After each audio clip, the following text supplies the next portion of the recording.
Alright, hey everybody, welcome back to the channel. This is Rob here at Smirking Gun Reviews, back to talk more Leftovers Season 2. We are on episode Quattro. It is called Orange Sticker. Full spoilers if you have not seen this episode. And we return to the regular timeline. It is right during the earthquake. Nora wakes up. No Kevin. The house is practically crumbling around them. And Jill sleeps through it. So this, though, is a incredible acting job here by Carrie Coon. Waking up, no Kevin, earthquake, dramatic event. She runs in to check on Jill. Jill's still there, sleeping. She should be fine. If she's sleeping through an earthquake, I think Jill's probably A-okay or either self-medicating really well. The faucet, spraying everywhere. She's got the baby. She still can't find Kevin. Where the hell is he? And so she sees the Murphys. She sees John and Michael hauling ass out of the house. This is still the night of the party that they had. They're hauling ass, running. Frantic things are happening. She's trying to call Kevin on his phone. He's not answering. You know? She sees Erica next door saying Evie didn't come home last night. None of the girls did. They're all missing. The word missing. Or actually, the girls are gone is the word that they're used. They're gone. And she's just like, what do you mean, like gone? And then you see the dogs. The dogs start acting weird. Same as what happened after the departure. Nora goes into complete DEFCON 4. She is worried that it all has happened again. And that now Kevin's gone, these girls are gone, Nora's brain and heart can't take this. It is like it's all happening again, and she's about to lose someone else. And she's trying to get frantically she faints. It's just too much, you know. I think that this is an absolute appropriate reaction of someone who's lost so much, thinking that she just lost it all again. She's a very strong character, but she's so fragile at the same time. And so she comes to, right? And now she's like, okay, if this happens, so they just moved into this house. Nothing is set up. So she's got the TV on. No cable. She tries to get on her laptop. No internet. So she can't even find out what happened, if anything happened. It would be like being on the moon. It's incredibly realistic. It's incredibly well played. It's well shot. It's well edited. And incredibly well acted. Again, Carrie Coon is, to me, one of the greatest working actors right now. She's calling 911. Did it happen again? What is going on? Her fear is palpable. And then just all of a sudden, here comes Kevin, just appears out of nowhere. Covered in dirt. And she embraces him like this. But what I love about this even more is that after she hugs him, she gets this look here. And then unceremoniously walks away, grabs the baby, and goes back upstairs. Like nothing happened. But it's not that. It's because he's disappearing again, he's sleepwalking, or whatever he's doing, and not telling her what's going on. So that's almost worse. Because they tell each other so much, but he's leaving out that one bit that needs to be talked about. Like, she knows he sleepwalks. But she can tell that something's going on with him that he's holding back on. And then, we got Patty going, you got some splaining to do, Lucy. So, and that's another big part of this is Patty. I was pretty convinced that she's not really there. But she is. Like, I don't know how to explain it. They don't really explain it.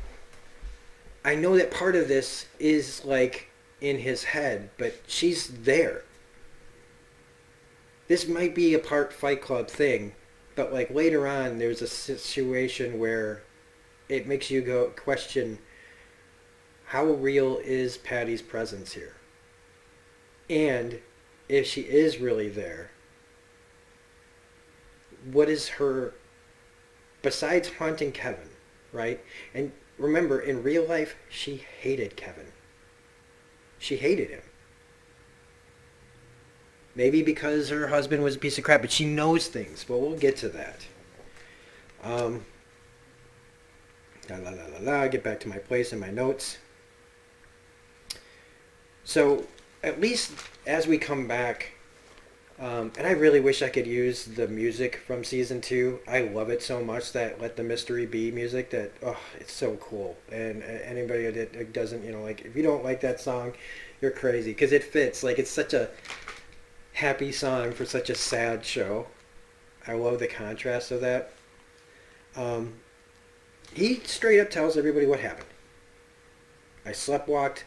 I woke up.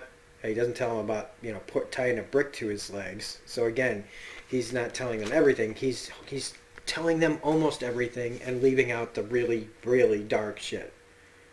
Which is, I woke up at the bottom of an empty pond.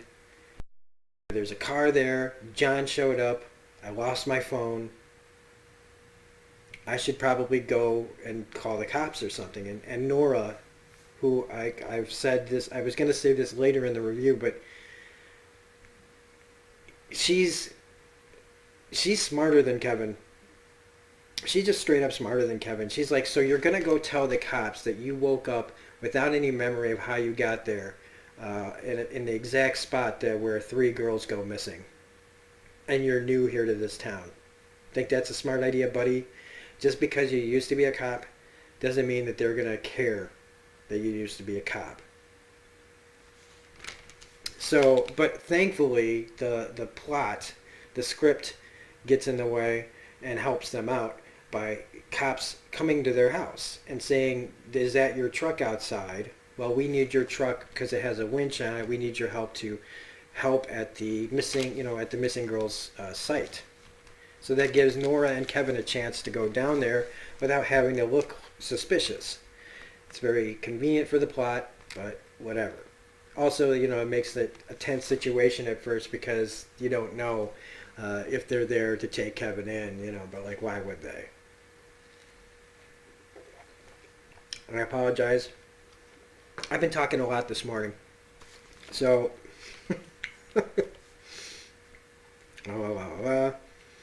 yeah, so, when she's telling him, like, why would you go down there? I was like, hello, McFly, why would you do that? So, they go down there. Oh, I guess that was what I was going to talk about, how much smarter she is. And I'm not saying that she's smarter than him because I'm completely infatuated with her. It's just how she's written. So they get down to the site and it's ribbon time. Ribbon time meaning that they have to take ribbons and put them anywhere that anything looks out of place and suspicious. So that don't touch anything, just put a ribbon down and we'll start canvassing this area. And this is a pretty cool looking area. I really like this empty swamp or this empty pond that they found. Or I don't know where they found this place. Maybe it was already empty and they just made it look like it used to be full. But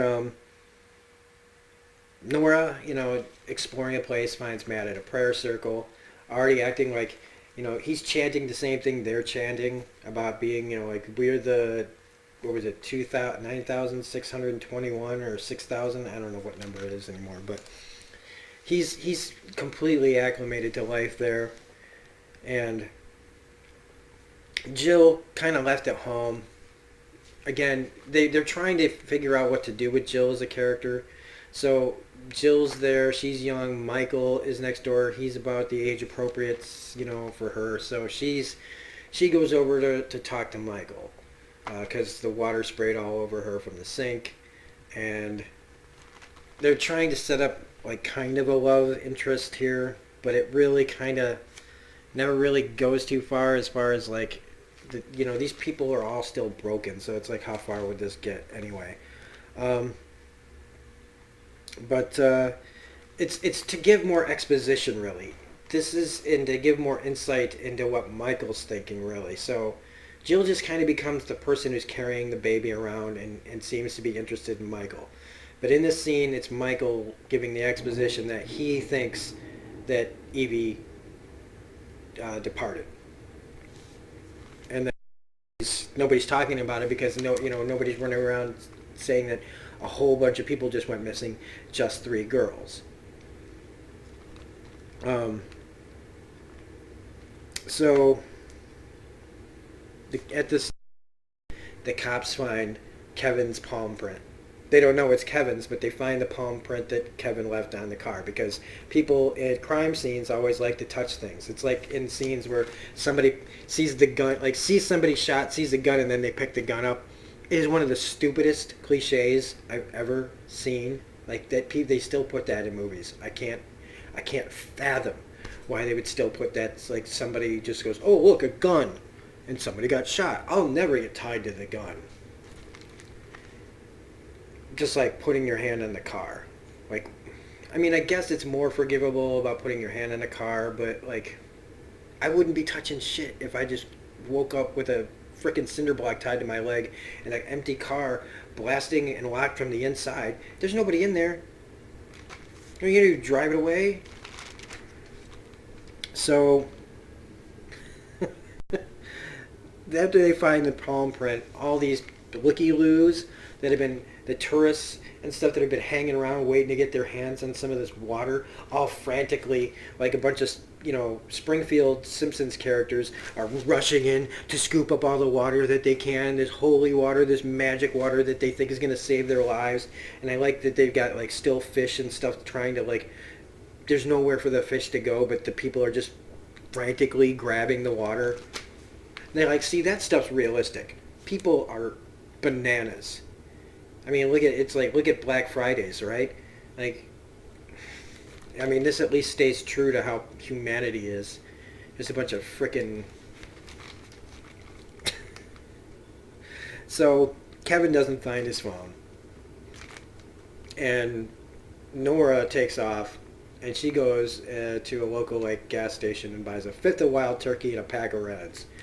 And Virgil, played by Stephen Williams, is there. She doesn't have her money, and he buys it for her. And he also tells her, "I'm sorry for your loss." And she's like, "What the hell are you talking about?" And the clerk there is like, "Don't start in on with your psychic crap and all this stuff." And so, but it piques her interest. It piques Nora's interest to know that some guy knows that she's got people missing. But I mean, in this world, I mean, if you say that to enough people in a day, you're gonna hit somebody on the, gonna hit the nail on the head, where somebody is gonna be, susceptible to that kind of psychic, ooh, sorry for your loss. I'm seeing that you've experienced a loss in your family. Am I right? That kind of crap. So, Patty, but I always like to say Patty/Kevin, says she knows where his phone is and what happened to the girls. And I in this whole episode for a while, I'm like I said, I'm fighting it. I'm like, Patty knows because he knows. It's him. It's like in Fight Club where it's like, I know because Tyler knows because I know, and I know because Tyler knows because I know. We're all one and the same. So it's like Kevin really knows where his phone is.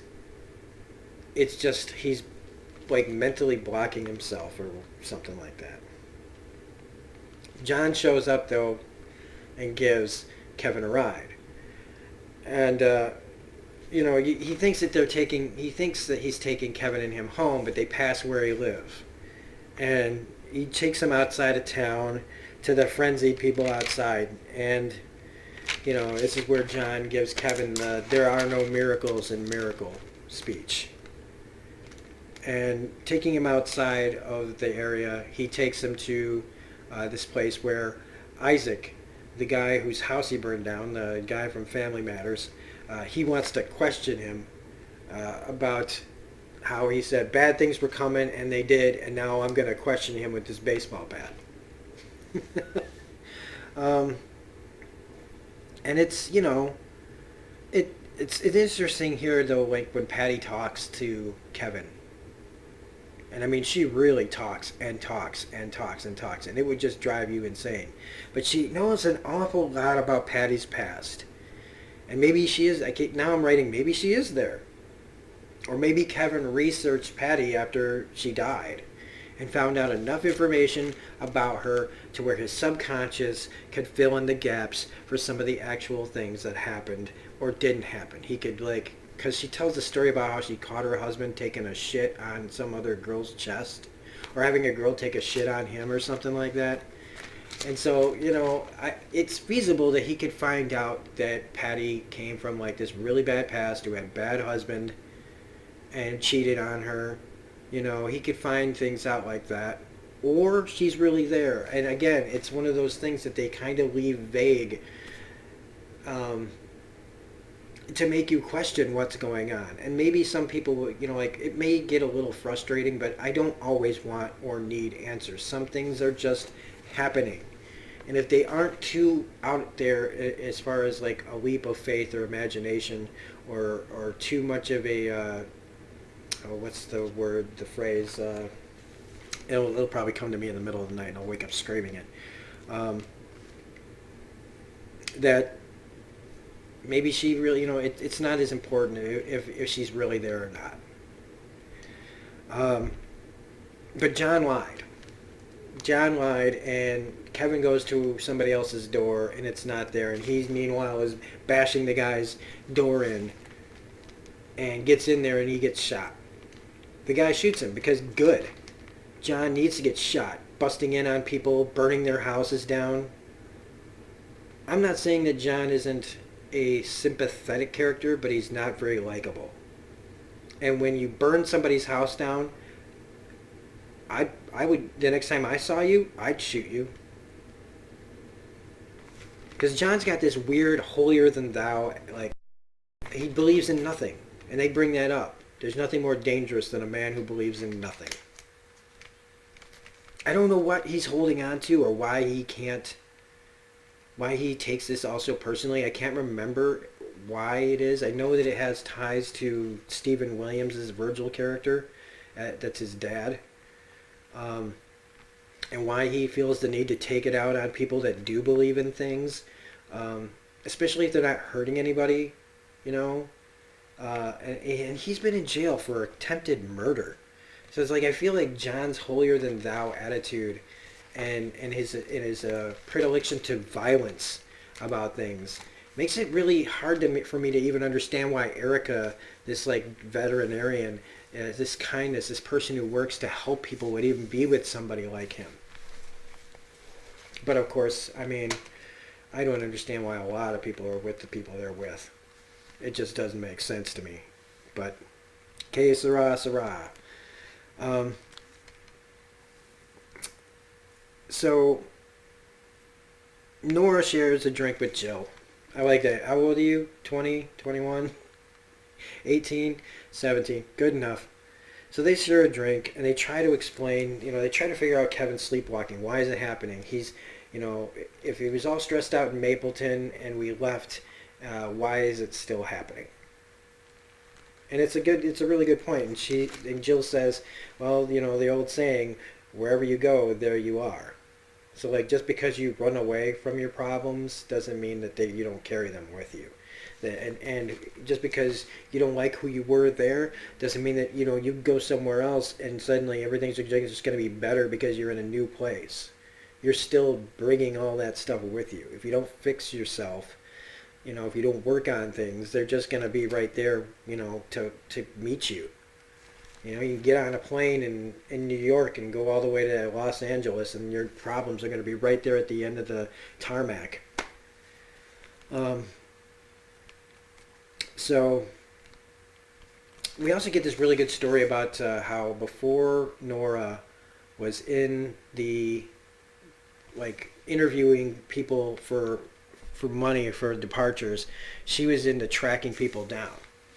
because a lot of people were using the departure as this one-time only escape from their lives. It gave everybody a chance to, like, you don't like where you are, you can vanish, and nobody will find you because they'll just assume you were departed like everybody else. But she was sent to find out for people who were lying about departures to get money. You know, like, hey, I'm going to disappear, you'll get the money, right? But, you know, you'll be, just find ways to give me a little bit at a time or whatever. And she tracked this guy down in this story. He was like in Florida. Always Florida, right? Always Florida.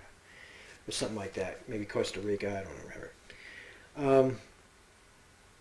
I like how she says, talking about the departure, that the girls didn't depart. The whole point of the story is the girls didn't depart. This isn't what happened. Because the ark left, and God took everything that he needed, so why in God's name would he take any more?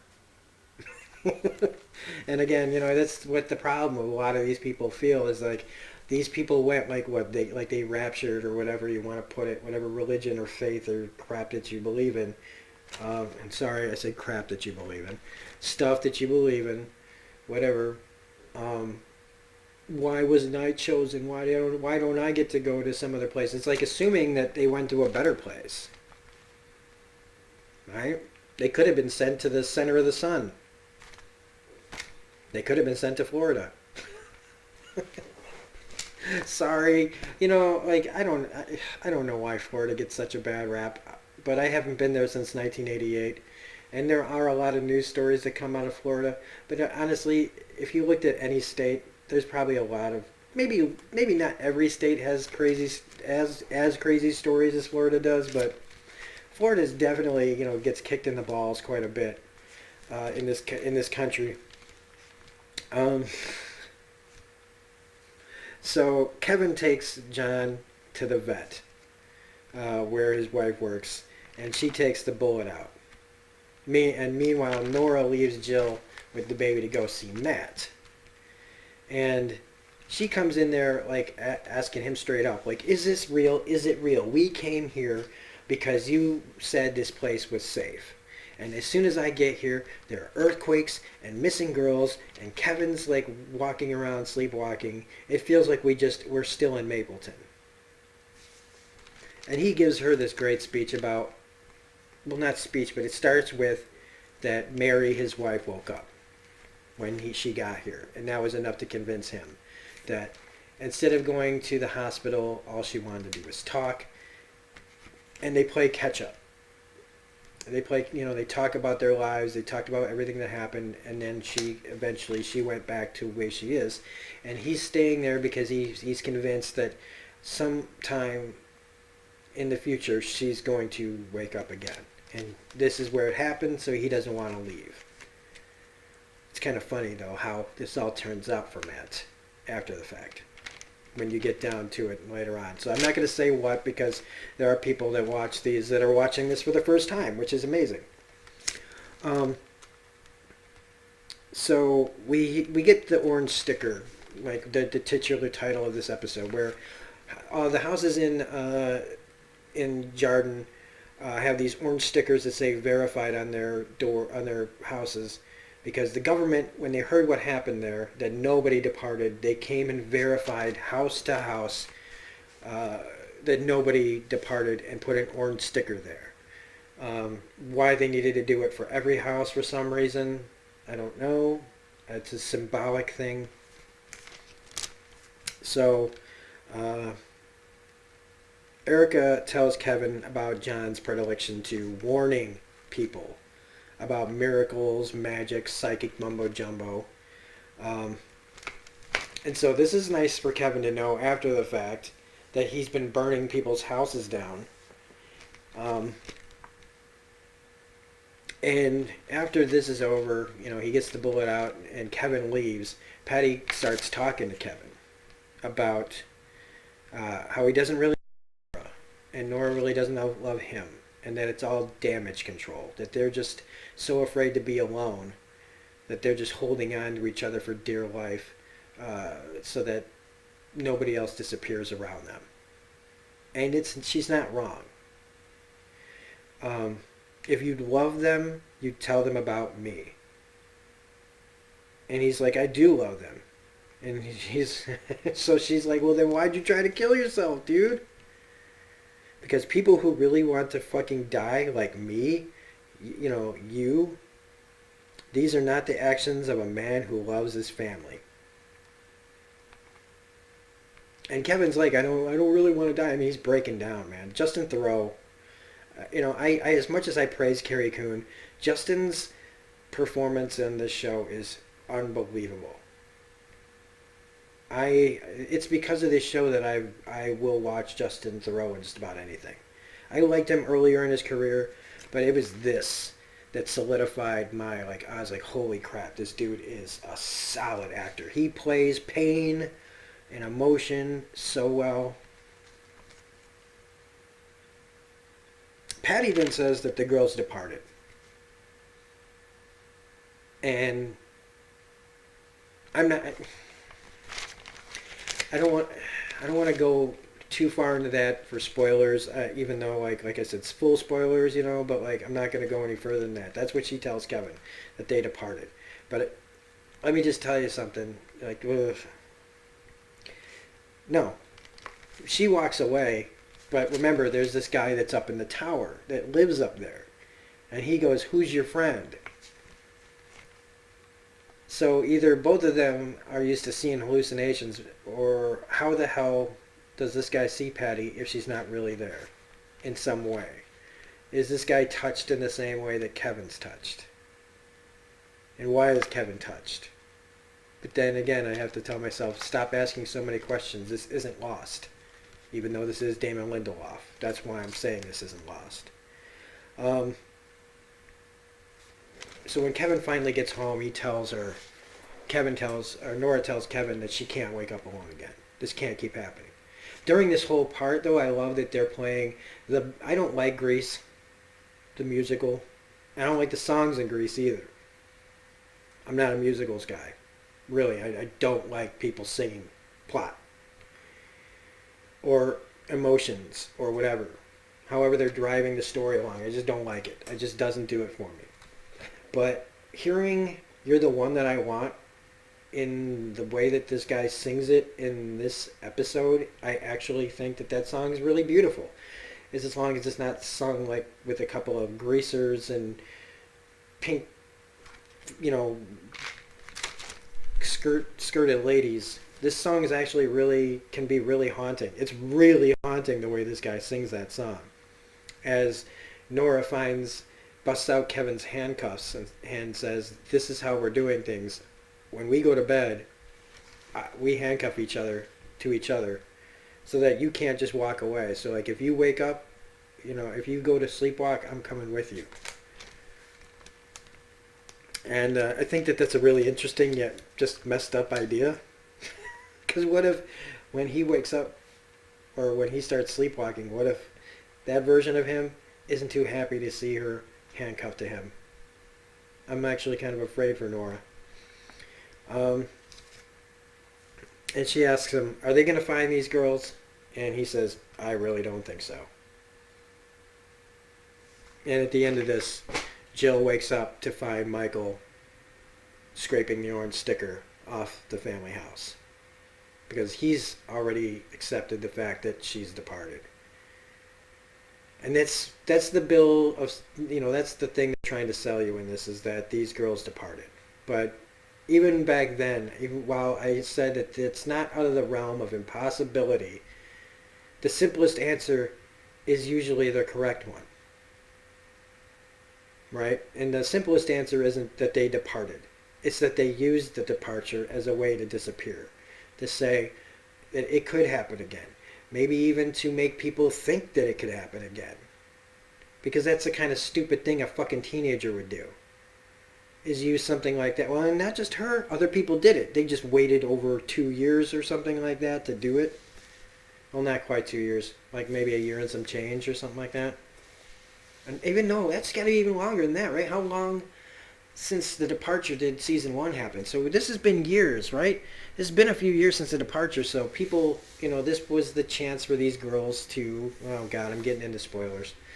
Like full on the rest of the season spoilers. So I'm going to stop now before I go too far. Because I'm basically trying to spell it out for you without saying it.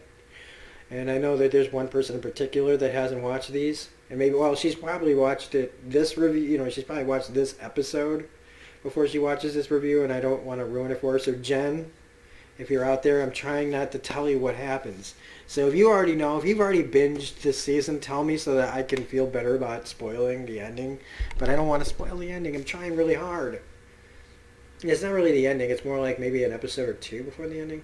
But anyway, I've got to stop because now I'm rambling. So that's this episode. Another fantastic episode of The Leftovers. And like I said, I call out the bullshit. So when in these reviews or in-depth discussions or whatever you want to call them, I was watching somebody else who was talking about whether, like he used to call his things reviews, but they're really like deep dive discussions. So I don't know if I should start calling them reviews, or I'm afraid if I don't put the word review in the title, people won't click on it. They won't understand what the video is. Because they are deep dives. And I also like it. My friend Gino, he always talks about, when he talks about my stuff, he says insights. But I don't know if I can write the word insights onto a video and have people expect to watch it.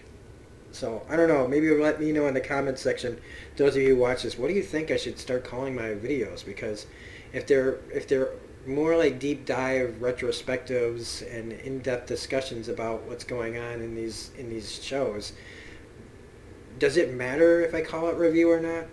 I don't know. I'm really curious about that. So, if you like this review or whatever the hell it is, please hit the like button, comment, share, subscribe if you're not a subscriber. Share is a huge part of this.